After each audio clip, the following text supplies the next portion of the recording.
Hello, everyone. This is Melanie with Affordable Living and Supportive Services.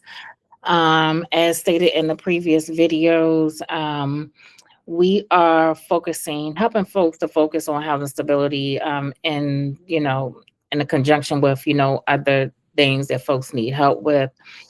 As indicated in the other video, one of the biggest issues that people are having, it's really around the housing stability piece, which means that budgeting, savings, evictions, things like that. So today's video, we're going to tackle the budgeting part. Okay. And you could go back to the previous videos to, if you want to learn more. These are short videos, straight to the point. Okay. And the reason for these videos is that we want to help people to get over some of these barriers and address some of these barriers. Okay. So, again, we are talking about budgeting today. So, let me pull up a sample budget sheet. All right. So, I'm going to stop sharing this. It seems like the budgeting sheet is a little backwards. Okay. So, let's see if it will do what it needs to do here. Okie dokie. So we're going to talk about budgeting, folks. Budgeting is one of the big components when you're talking about wanting to get housing. And the reason is because it has to make sense money wise. Your money has to make sense. So we use this budgeting tool, and you can use any budgeting tool, but we use this one because this one helps you to calculate. It already kind of like calculates, for you, so you don't have to worry about it. But you have to be true to it. If you, again, I always say, if you're true to your budget, your budget will be true to you. I also say that most people don't include everything in their budget. The more you include, again, being true to it, the better the outcome, the better understanding you'll have about your money situation. So, for instance, and I'm just going to be transparent. A lot of our clients, they have extracurricular activities that they do, right? So whether it is smoking marijuana, whether it's drinking wine, whether it's going out, every Friday, even whether it's sending the kids to the convenience store, the corner store, right? You spend $10, $15 doing that, right? I say put that in the budget, because that is money spent. It's money spent, right? And every penny counts. So you try to be as true to it as you can monthly. So let's just do a quick example. And I'm going to start at the top. I'm going to say this person doesn't have a starting balance. We're just going to say zero, right? These numbers are previous numbers that I used before. So I'm going to change it up just a little bit so that we can, get the truest understanding of the money. Okay, so we're just going to say zero for now. And then we're going to say zero for now. And this budget will always, give you little prompts to say, hey, you're changing something you're not supposed to change. Do you want to do this? So you either say yes or no, but we just want to start with a clean slate. Monthly budget, you can name this. You can say, for instance, this is the month of October. LCTRBR, right? Because things change. Things can change month to month. It's just a reality. So we can say that. You could call it whatever you want. You could personalize it, put your name on it, whatever, but it's your budget. Okay. So let's start with our income. So I'm going to say, to keep things kind of, straightforward, straight numbers, I'm going to say the income is $1,000, right? So, and that's a paycheck, right? But let's just say we're dealing with a household that somebody in the household gets SSI. So I'm going to say 561, right? That is income. Let's say someone in the house gets SSDI. Okay, so let's just say 450, and y'all know I'm making up these numbers. Somebody in the house also gets temporary cash, right? So let's say that is around 300. All right. Any other income? Income is income. Income is what you receive in that household to help to sustain that household. So, looking at my budget, it is telling me that my planned income is around $2,300 a month, right? So, if I have any additional income, I can list my additional income. You can change this here if instead of other, maybe you want to put somebody does Uber, right? And we can say from the Uber or Lyft, this person, somebody that's another $400 that we get. So your income, your planned income is $2,700. Okay. This is a great tool because again, the more you put in, the better it is, right? So let's talk about expenses because I think this is where a lot of folks kind of stumble in a little bit. Most people, when we ask them, hey, how much income do you earn, they can put it out like that, right?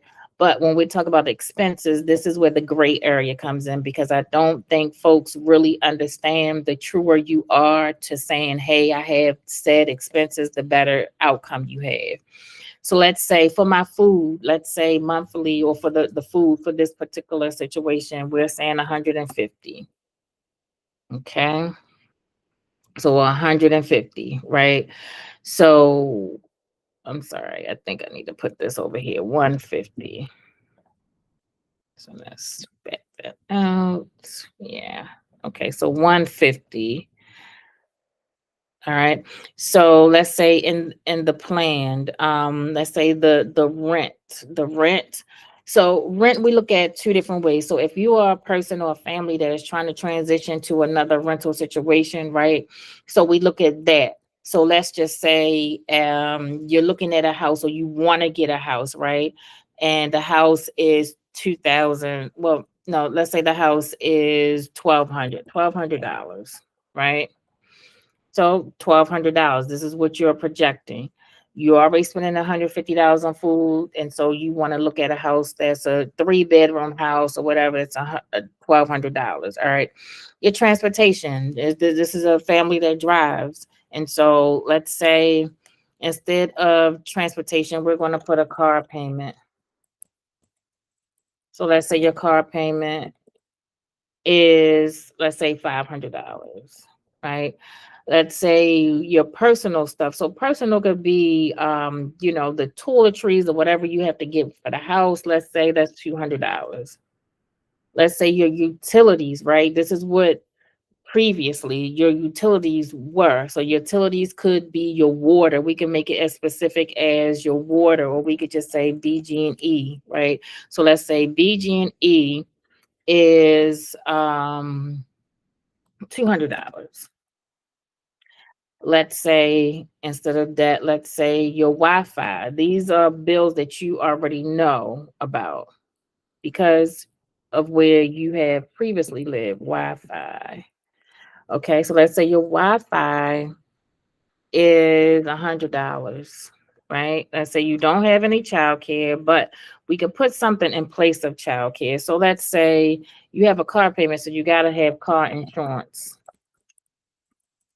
So your car insurance is, let's say $200 a month. And remember, this is a monthly budget.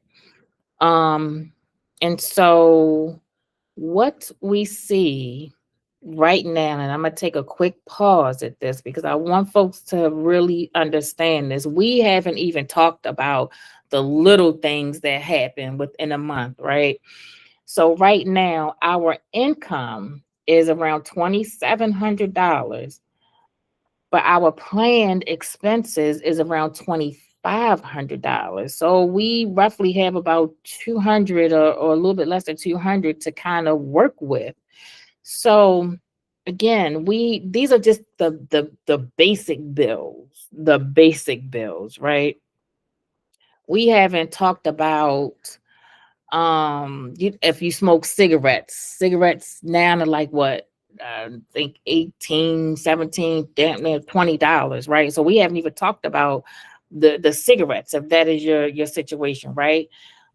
We haven't talked about the extracurricular stuff you may be doing, the wine, the going out with the girls, hanging out with the guys, haircuts. We haven't talked about hair. Hair, getting your hair done. We haven't talked about getting the nails done. We haven't talked about none of that.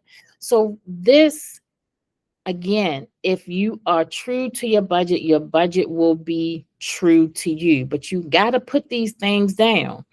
So right here, I'm going to put hair.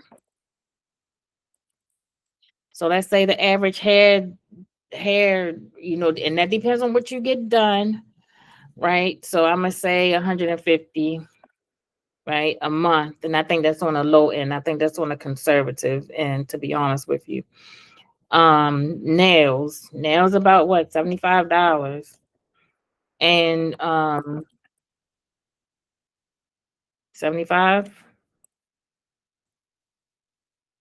They $75. And I want you to notice at the top again. This is just basic stuff. This is just basic stuff. I want you to notice at the top, what are we looking like? We're not looking good.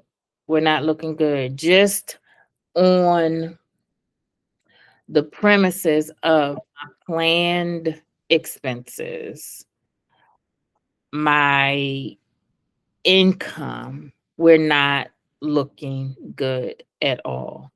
And so these are the real conversations. So when we have support people, and we're having this, these real conversations with folks. And we haven't even talked about savings, and we haven't talked about none of that, right? But when we're having these true conversations with our folks, these things matter. These things matter. And so when we have support people who are trying to say, hey, realistically, this rent amount here is not going to work for you. And theoretically, your rent should be, or your rent, your mortgage, or whatever, should be about 30% of your income. So if a family is bringing in about 2711, let's see, 27, we'll say 2,700 times 0.30. So the rent theoretically for this family, given this amount of money, with roughly 2,700, they should be looking at a rent that is $810, no more than $810, because that's 30% of their income. And so, and some of our clients, we want y'all to understand it. Again, we want you to be successful. So we don't want to necessarily put you in a position where you're not successful. This family right here, this situation right here, they wouldn't